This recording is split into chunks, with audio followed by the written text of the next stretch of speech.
Assalamualaikum warahmatullahi wabarakatuh, Ananda semuanya. Baik, pada kesempatan kali ini kita akan mempelajari lanjutan dari materi campuran, yaitu pemisahan campuran. Nah, sebelumnya Ibu mau nanya kabar Ananda semuanya.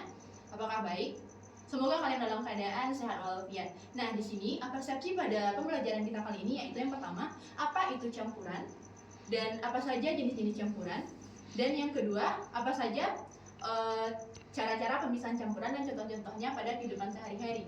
Nah, di sini dapat kita lihat campuran. Pada minggu kemarin kita telah mempelajari apa itu pengertian campuran. Campuran adalah materi yang terdiri dari zat atau dua zat atau lebih yang digabungkan tanpa adanya reaksi kimia. Nah, di sini apa saja sih jenis-jenis campuran? Yang pertama adanya di sini Ibu tuliskan jenis-jenis campuran.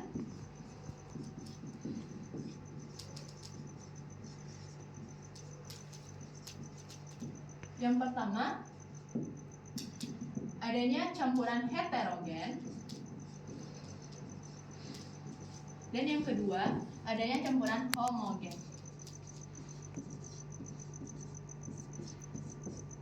Nah, apa itu campuran heterogen dan apa itu campuran homogen? Ananda telah mengetahui sebelumnya, yaitu campuran heterogen adalah campuran di mana antara campuran tersebut terdapat perbedaan fasenya. Nah, yang kedua, apa itu campuran homogen? Yaitu campuran di mana campuran tersebut tidak dapat kita bedakan antara fase 1 dengan fase 2-nya. Nah, di sini apa saja sih contoh-contoh dari campuran heterogen dan apa saja contoh-contoh dari campuran homogen? Yang pertama, heterogen ini dalam kehidupan sehari-hari dapat kita lihat pada seperti pada kopi. Nah, pada kopi tersebut lama-kelamaan pasti akan ada endapannya. Nah, seperti ini. Di sini kopi, lama-kelamaan kopinya kan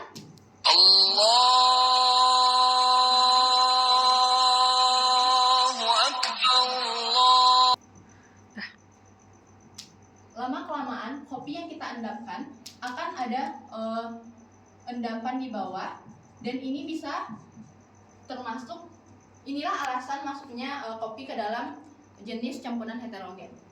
Selain itu, homogen, salah satu contohnya dalam kehidupan sehari-hari yaitu air gula. Air gula ini, di sini air, lalu kita memasukkan gula. Nah, ketika kita masukkan lalu kita aduk, maka cairan yang tersebut hanya berbentuk seperti air biasa. Nah, disinilah perbedaan antara heterogen dan homogen. Apakah Anda semua telah mengerti? Semoga mengerti ya. Nah, lanjut. Setelah Anda mempelajari apa itu jenis-jenis campuran. Nah, selanjutnya kita di sini akan pelajari bagaimana cara memisahkan campuran tersebut.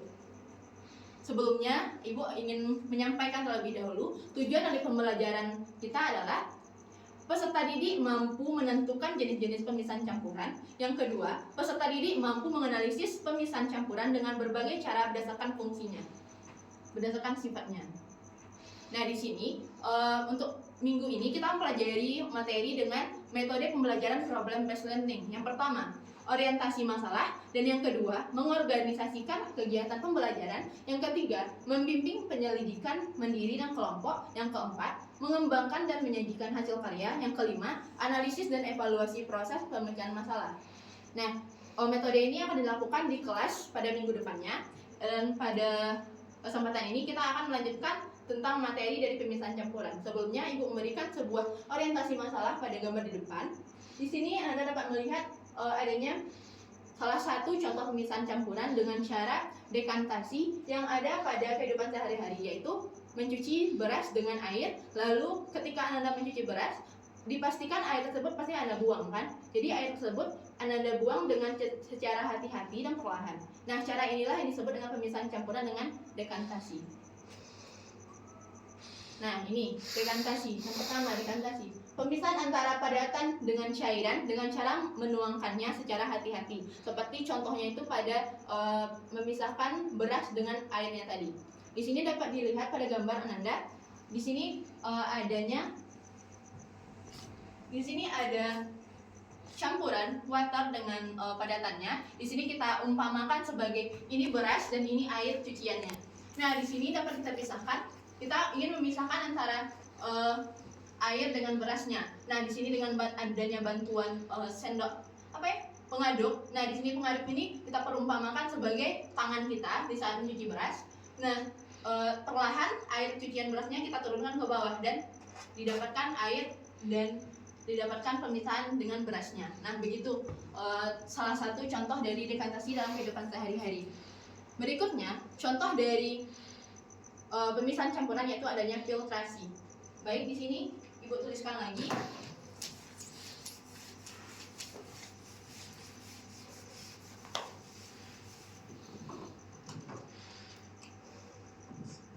Ibu ulangi lagi ya.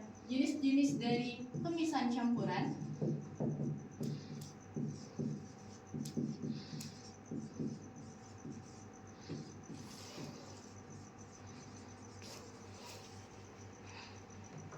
Yang pertama tadi apa Nanda? Adanya dekantasi. Nah, seperti yang telah Ibu jelaskan tadi ya. Yang kedua adanya filtrasi. Nah, seperti yang kita ketahui, filtrasi ini dalam kehidupan sehari-hari contohnya itu adalah pada kopi atau pada pembuatan teh. Teh seperti yang Anda ketahui, teh celup itu kan di dalamnya itu pakai kertas saring ya, supaya serbuk tehnya itu tidak masuk ke dalam kopi, ke dalam airnya. Nah, itu adalah salah satu contoh dari filtrasi dalam kehidupan sehari-hari. Di sini pengertian filtrasi tersebut adalah pemisahan campuran berdasarkan ukuran partikelnya. Pada suatu praktikum dapat kita gunakan alat-alat yang ada di depan ini. Nah, yang pertama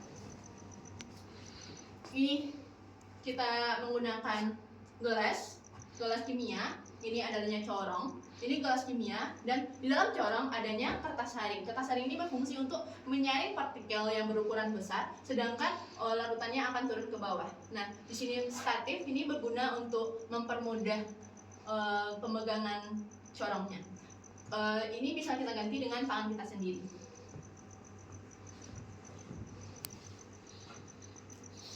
Ini Ibu tuliskan lagi.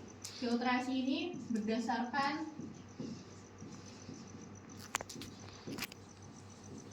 perbedaan ukuran partikel.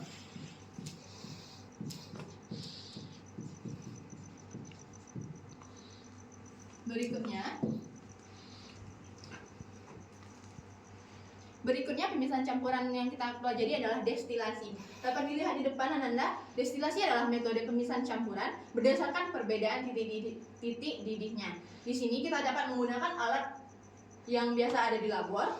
Ini adalah suatu alat, seperangkat alat dari destilasi, di mana yang pertama kita adanya labu, lalu ini di bawah ini adalah pemanas, agar tujuannya yaitu agar yang memiliki titik didih yang rendah dapat menguap terlebih dahulu dan turun ke sini, sehingga antara campuran tersebut dapat dipisahkan berdasarkan titik didihnya. Seperti contoh adanya campuran etanol dengan air. Seperti yang kita ketahui, etanol ini memiliki titik didih yang lebih rendah dibanding air, bukan?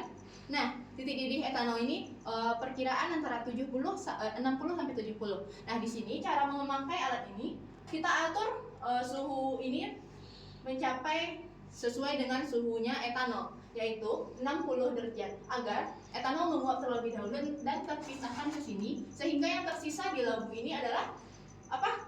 Air. Karena titik didih air adalah 100 derajat. Nah, itulah contoh dari pemisahan campuran destilasi. Berikutnya yaitu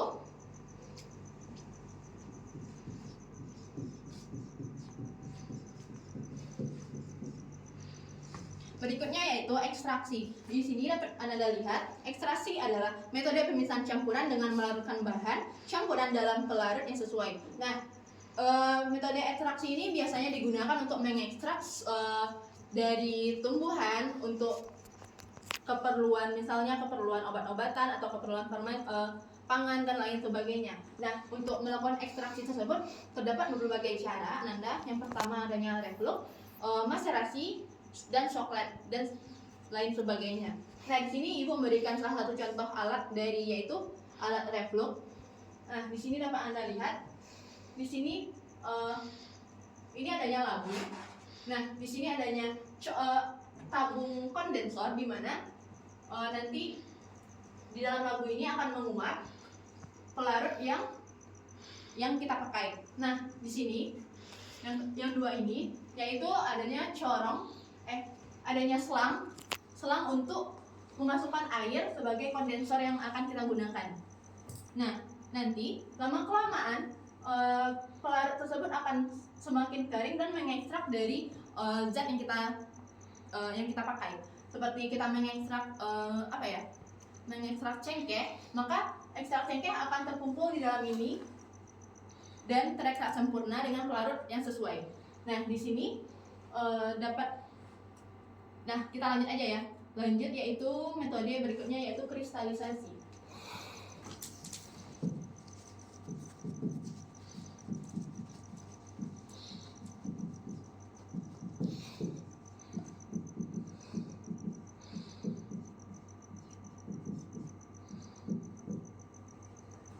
Nah, metode berikutnya yaitu kristalisasi, yaitu metode pemisahan campuran berdasarkan perbedaan titik bebunya. Nah, di sini dapat Anda lihat, di sini Ibu memberikan contoh garam. Kenapa garam? Karena pembuatan garam ini berdasarkan titik bekunya.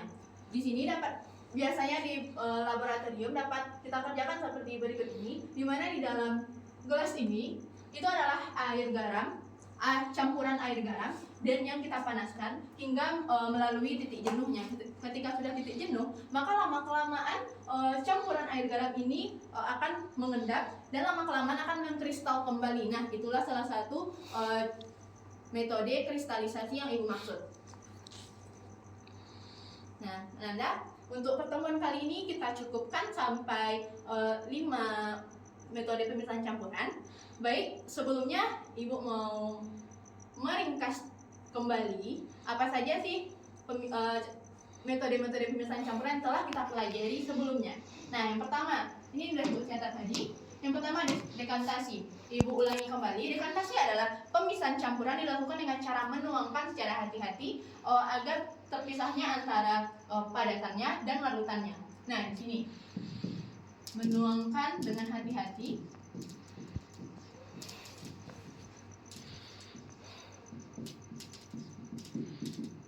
untuk memisahkan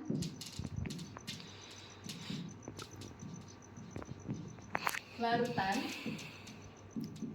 dengan padatannya. Nah, yang kedua, filtrasi. Filtrasi ini seperti yang telah Ibu jelaskan tadi, yaitu pemisahan campuran berdasarkan ukuran partikelnya. Nah, di sini berdasarkan ukuran partikel. Ingat ya, Nanda, berdasarkan ukuran partikel itu adalah pemisahan filtrasi. Nah, yang ketiga yaitu destilasi. Seperti yang telah dijelaskan tadi, destilasi yaitu pemisahan campuran berdasarkan perbedaan titik didihnya. Nah, ingat, destilasi yaitu pemisahan campuran berdasarkan titik didihnya. Ini kata kuncinya. Nah, yang keempat yaitu ekstraksi, di mana ini adalah pemisahan campuran dengan menggunakan pelarut yang sesuai untuk memisahkan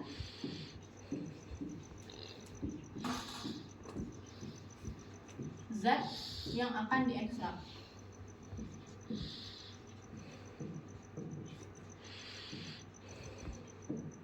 Ingat ya, Nanda, ekstraksi ini digunakan dalam berbagai dalam berbagai kegiatan di kehidupan, seperti saat seperti contoh saat kita ingin menggunakan ekstrak dari cengkeh, berarti kita harus mengekstrak cengkeh terlebih dahulu. Nah, cara mengekstrak tersebut dapat digunakan dengan metode ekstraksi ini, seperti maserasi, reflux, dan soklet, seperti yang telah Ibu jelaskan sebelumnya. Dan yang kelima adanya kristalisasi. Kristalisasi ini yaitu pengkristalan kembali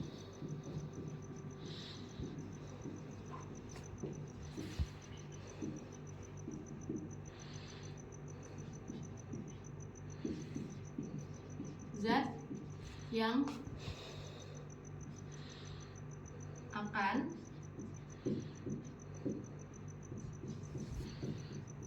dipisahkan.